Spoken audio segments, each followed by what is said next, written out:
Episode 2 of The Walking Dead's final season is upon us, and I have a few things I would like to discuss. With the new trailers that Telltale has released this past few weeks, it's got me thinking about a few things on what could be happening in this episode and overall how it will affect the rest of the season. In this video, I'm going to take a look at the new footage and speculate on any clues I find. First, let's take a look at the title of this episode, Suffer the Children. This is actually referencing the book called Suffer the Children by John Saul. It's a story about a murder of a little girl in Port Arello by her own father. After committing the crime, he commits suicide. 100 years later, the curse continues with children disappearing. This story also involves spirits of the dead. Now, obviously there isn't any demonic spirits or ghosts hunting any of the characters in The Walking Dead, but in a way, this indicates Clementine's past is coming back to haunt her, which may cost the safety of Erickson's boarding school. That ghost is Lilly. Lily's return changes the whole game a lot because of her past with Clementine and how she is as a person. In Season 1, Lilly was known to be the original leader of the group before Lee took over, and before the real chaos of the apocalypse, she was already a hot-headed, strong person who would not take shit from anyone. Lilly is the type of person who would put survival first no matter the cost. For example, she was the one who found out about Ben, and even though she handled it poorly, she was willing to kill another to prove a point that she was right and to show she had enough sense to protect her own. I just don't want to be on my own! You should have thought of that. Do we need any more evidence than this? Fuck evidence! Stop treating him like this! Shut up, Carly! Ugh, I've heard enough out of you! Tell me. Now! There!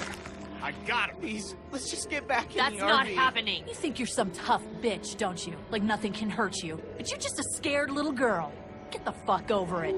Take a page from Lee's book and try helping somebody for once.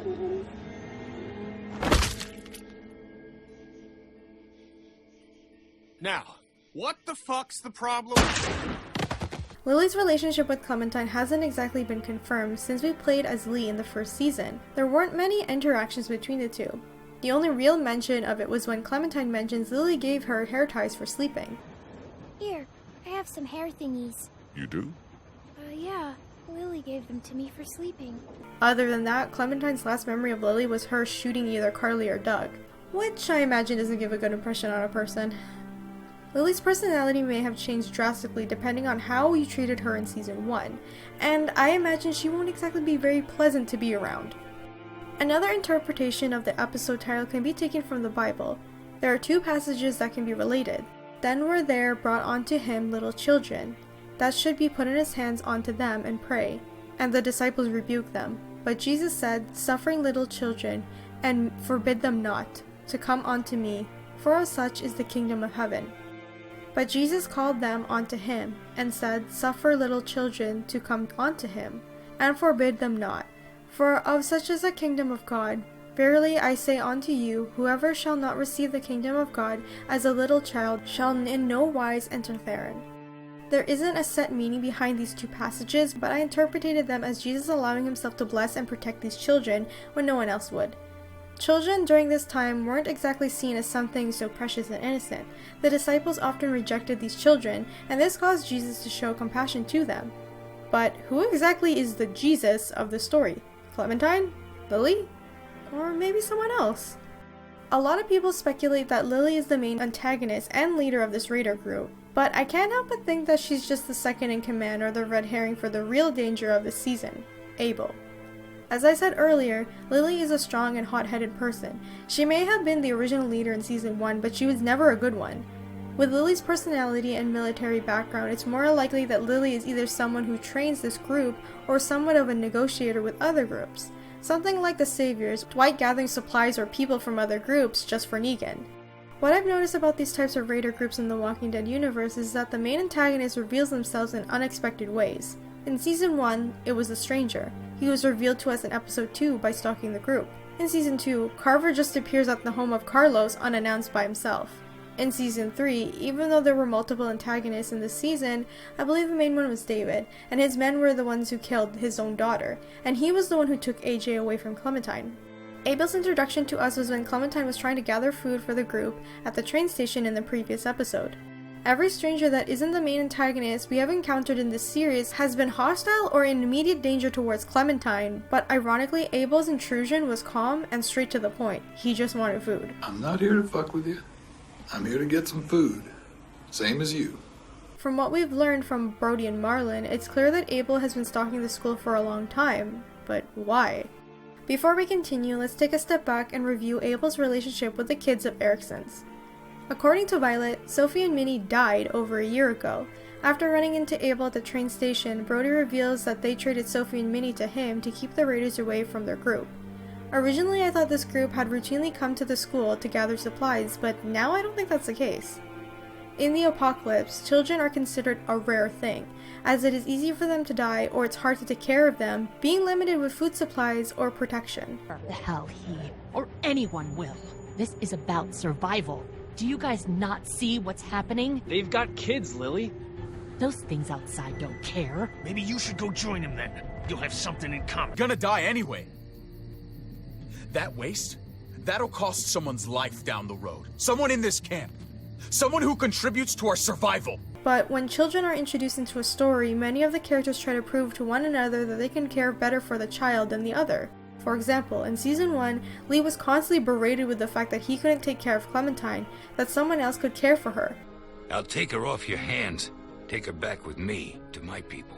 We're well supplied, well hidden, and a lot of us have had kids of our own. And now Crawford's fallen, we got nothing left to fear from them.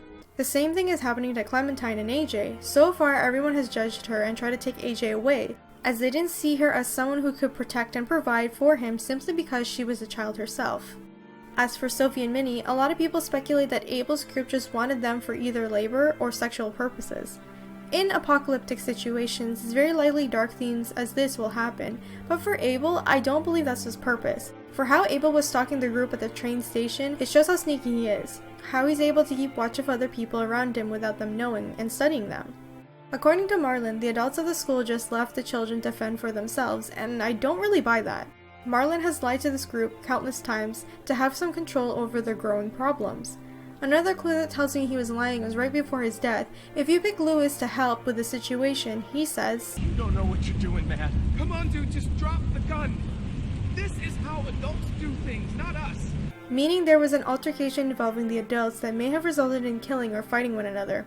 After witnessing violence themselves, Marlon and the others wanted to build a community that would be better than the community run by adults. Abel may have been in the area either witnessing the adults leave the children behind or just seeing the kids by themselves.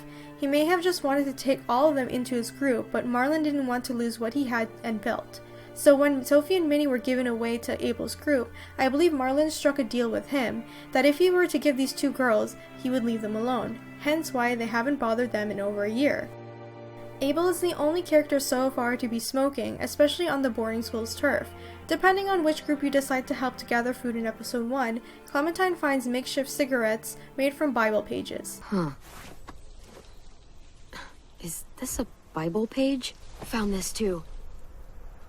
Do any of the kids smoke?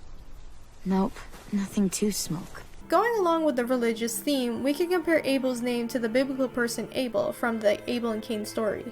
Abel and Cain were brothers. Abel was the older brother, who was also a shepherd while Cain was a farmer. They both offered sacrifices to God, and God only favored Abel. This caused Cain to be jealous and kill Abel. There are many different interpretations as to why God favored Abel, but a lot see him as someone who is righteous, comparable to Jesus or as a martyr. Now, I'm not saying Abel sees himself as some sort of saint, but I do believe he's trying to build something from the ground up, and it starts with the innocence and suffering of children. Just like the Bible passages I mentioned earlier, people reject children in the apocalypse because of survival purposes, but it seems that Abel's group doesn't. The way he reacted towards Clementine, You look a little young to be out on your own. towards AJ, Kid, I don't want to do this. and ultimately taking Sophie and Minnie away from the group shows that he is trying to protect these children, or be a part of his quote-unquote flock. The children are disappearing one by one, and evil history is repeating itself. One strange, terrified child ended her silence with a scream that began 100 years ago. If you guys enjoyed this video and would like more videos like it, please consider supporting the channel on Patreon. That's patreon.com/justthenoob.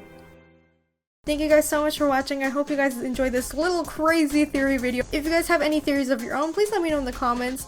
Also be sure to leave a like, subscribe, and hit the bell button so you know when I upload the next video for The Walking Dead. Thank you guys so much for watching, and I'll see you all in the next one. Bye!